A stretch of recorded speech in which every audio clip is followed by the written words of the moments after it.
ಹಾವು ಕಚ್ಚಿದಂತೆ ಕನಸು ಕಾಣೋದು ಸ್ವಪ್ನ ಶಾಸ್ತ್ರದಲ್ಲಿ ಗಂಭೀರ ಸೂಚನೆ ಅಂತ ಪರಿಗಣಿಸಲಾಗುತ್ತೆ. ಶಾಸ್ತ್ರಜ್ಞರ ಪ್ರಕಾರ ಇಂತಹ ಕನಸುಗಳು ವ್ಯಕ್ತಿಯ ಆರೋಗ್ಯ, ಹಣಕಾಸು ಹಾಗೇನೆ ಮಾನಸಿಕ ಸ್ಥಿತಿಗೆ ಸಂಬಂಧಿಸಿದ ಎಚ್ಚರಿಕೆಯ ಸಂದೇಶಗಳನ್ನು ನೀಡುತ್ತವೆ.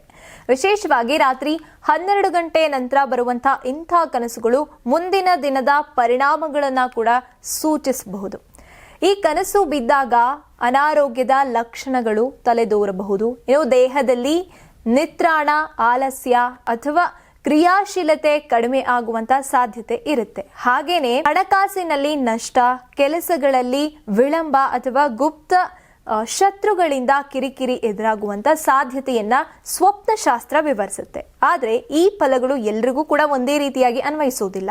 ವ್ಯಕ್ತಿಯ ವಯಸ್ಸು, ಜೀವನದ ಹಂತ, ತಿಥಿ ಮತ್ತೆ ಆ ದಿನದ ಸ್ಥಿತಿಗಳ ಆಧಾರದ ಮೇಲೆ ಅರ್ಥದಲ್ಲಿ ವ್ಯತ್ಯಾಸ ಕಂಡುಬರುತ್ತೆ. ಇನ್ನು ಸ್ವಪ್ನಶಾಸ್ತ್ರದಲ್ಲಿ ದೇಹದಲ್ಲಿ ಇರುವಂತಹ ನವನಾಗ ತತ್ವವನ್ನ ವಿಶೇಷವಾಗಿ ಉಲ್ಲೇಖಿಸಲಾಗಿದೆ. ನಮ್ಮ ನಾಲಿಗೆ, ಹಣೆಯ ಹಾಗೇನೆ ಬೆನ್ನು ಮೂಳೆಗಳಲ್ಲಿ ನಾಗನ ಅಂಶ ಇದೆ ಅಂತ ಹೇಳಲಾಗಿರೋದ್ರಿಂದ ಮಾತಿನಲ್ಲಿ ಎಚ್ಚರಿಕೆ, ನಕಾರಾತ್ಮಕ ಚಿಂತನೆಗಳನ್ನ ದೂರ ಇಡೋದು ಹಾಗೇನೆ ಶುದ್ಧ ಮತ್ತೆ ಸತ್ಕಾರ್ಯಗಳಿಗೆ ಒತ್ತು ನೀಡೋದು ಮುಖ್ಯ.